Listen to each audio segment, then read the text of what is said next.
Hello everyone, greetings from doctor Rashmi homeopathy. आज की इस वीडियो में मैं आपको बताने वाली हूँ वो टॉप 10 मदर टिंचर्स जो मैं अपनी क्लिनिक में फ्रीक्वेंटली यूज़ करती हूँ और जिससे मुझे बेस्ट रिजल्ट्स मिलते हैं। मदर टिंचर्स क्या होते हैं? आप में से बहुत सारे लोग जो इस वीडियो को पहली बार देख रहे होंगे या जिन्होंने मदर टिंचर पहली बार सुना होगा, तो मदर टिंचर्स होते हैं बेसिक पोटेंसीज जिससे बाकी की डाइल्यूशंस बनाई जाती हैं। तो ये एक हर्बल एक्सट्रैक्ट्स होते हैं जो कि सबसे पहले बनते हैं, उसके बाद ही बाकी की जो हायर पोटेंसीज होती हैं वो बनती हैं। जो मदर टिंचर्स होते हैं बहुत से सोर्सेज से बनते हैं, प्लांट से बनते हैं, एनिमल से बनते हैं, बाकी जो और भी सोर्सेज होते हैं उससे ये मदर टिंचर्स बनते हैं। सबसे पहले मदर टिंचर की बात करती हूँ, जो मैं यूज़ करती हूँ वो है चेलिडोनियम। अब अगर आप होम्योपैथी मेडिसिन लेते हैं तो चेलिडोनियम आप सब जानते होंगे। चेलिडोनियम का जो प्रयोग होता है मेनली आपके मेटाबॉलिज्म को बूस्ट करने के लिए होता है। इसका जो मेन सेंटर ऑफ एक्शन होता है वो आपका लिवर और गॉल ब्लैडर होता है। लेकिन साथ के साथ अगर गैस की समस्या बनती है, खाना अच्छे से पचता नहीं है, उस केस में भी चेलिडोनियम दिया जाता है। और एक इसका सीक्रेट यूज ये भी होता है कि अगर आप वेट लॉस करना चाहते हैं तभी भी आप चेलिडोनियम ले सकते हैं। अगली दवा जो मैं यूज करती हूँ वो है हेड्रास्टिस। अब हेड्रास्टिस का जो मेन स्फीयर ऑफ एक्शन होता है वो आपकी आंतें होती हैं। इसको मैं ज़्यादातर चेलिडोनियम के साथ कंबाइन करके देती हूँ, लेकिन ज़रूरी होती है तभी। ऐसा ज़रूरी नहीं कि हर बार हम हाइड्रोसिस और चेलिडोनियम के साथ में देते हैं, लेकिन अगर लिवर, इंटेस्टाइन में पूरा आपका एब्डोमिनल जो पोर्शन होता है उसमें कुछ ना कुछ परेशानी रहती है, साइनस की प्रॉब्लम रहती है, बहुत ज़्यादा कॉन्स्टिपेशन आपको रहता है, वेट नहीं बढ़ रहा होता है, इन चीज़ों में चेलिडोनियम का हम यूज़ करते हैं वेट को कम करने में। हाइड्रोसिस का हम यूज़ करते हैं वेट को बढ़ाने में। अगर खाना आपको लगता नहीं है तब हम हाइड्रोसिस का यूज़ करते हैं। अगली जो दवा है जो मैं यूज़ करती हूँ अपनी क्लिनिकल प्रैक्टिस में, दैट इज़ एलिट्रिस फेरिनोसा। इसका प्रयोग होता है उन फीमेल्स के केस में जिनके अंदर जो पीरियड्स होते हैं, जो मेंस्ट्रुअल साइकिल होता है वो बहुत ज़्यादा ट्रबलसम होता है। इनका हीमोग्लोबिन कभी भी 10 से ऊपर गया ही नहीं, 7 8 9 इनमें ही हीमोग्लोबिन बना रहता है। फ्लो बहुत ज़्यादा होता है और ड्यूरिंग द पीरियड्स उनकी कंडीशन एकदम बीमार इंसान जैसी हो जाती है, बिस्तर पर पड़े रहते हैं और ज़्यादातर जो एक्टिविटीज़ होती है, जो रूटीन वर्क होता है उनका भी हैम्पर्ड हो जाता है। तो उन फीमेल्स के अंदर जिनके अंदर बहुत ज़्यादा वीकनेस, डिस्मेनोरिया, बहुत ज़्यादा फ्लूइड लॉस रहता है, वीकनेस बहुत ज़्यादा रहती है और हीमोग्लोबिन बहुत ही कम रहता है, ऐसे केसेस में हम एलेट्रिस फेरिनोसा यूज़ करते हैं। तो ये मेरी थर्ड मेडिसिन है जो बहुत ज़्यादा मैं अपनी क्लिनिकल प्रैक्टिस में यूज़ करती हूँ। अगली दवा है कैरिका पपाया।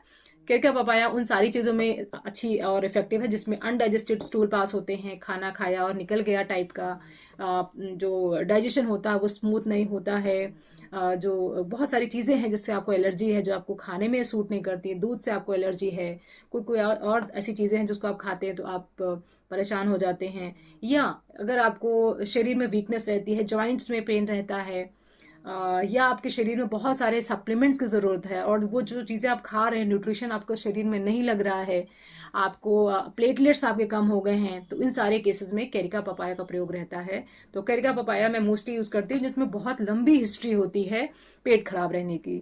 आईबीएस के केस में भी Carica papaya is very very effective medicine.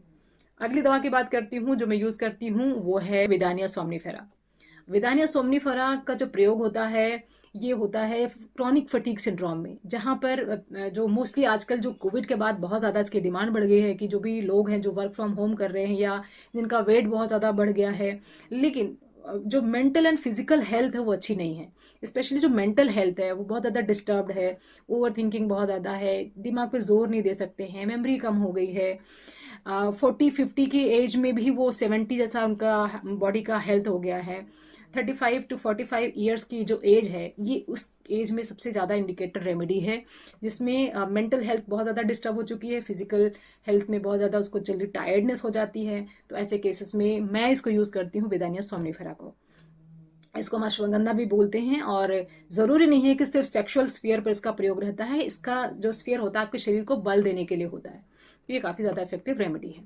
अगली जो दवा है वो है बोराविया डिफ्यूज़ा। ये one of my favourite medicine है जिसको मैं यूज़ करती हूँ।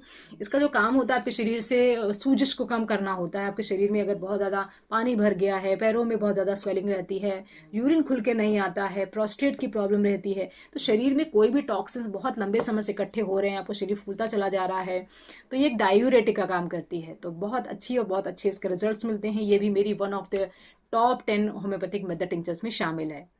जो अगली दवा है वो है क्रेटिएगस। क्रेटिएगस का जो प्रयोग होता है, एक एज ए हार्ट टॉनिक आप इसका प्रयोग कर सकते हैं अगर आपकी फैमिली में हार्ट इश्यूज रहते हैं, या अगर आपको हार्ट से रिलेटेड पैल्पिटेशन है, बार बार हो जाता है, हार्ट से रिलेटेड कोई भी टेंशन बनी रहती है, या हार्ट का पहले कोई ट्रीटमेंट आप ले चुके हैं, तो उन केसेस में जब आपका जो मेन कंसर्न है वो हार्ट से रिलेटेड है, पल्स रेट कभी कई बार डाउन चला जाता है, इरेगुलर हार्ट बीट हो जाती है, तो उन सब केसेस में इस दवा का प्रयोग कर सकते हैं।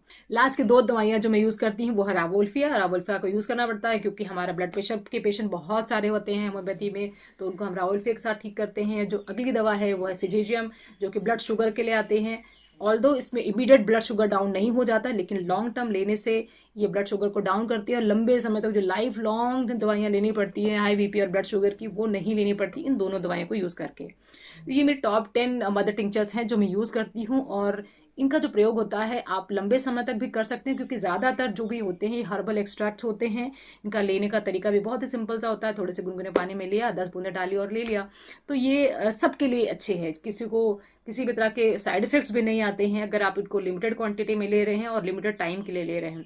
तो मदर टिंचर्स को अगर आप ले रहे हैं तो 2 से 3 महीने तक लगातार ले सकते हैं। तो ये सारी लिस्ट थी होम्योपैथिक मदर टिंचर्स की।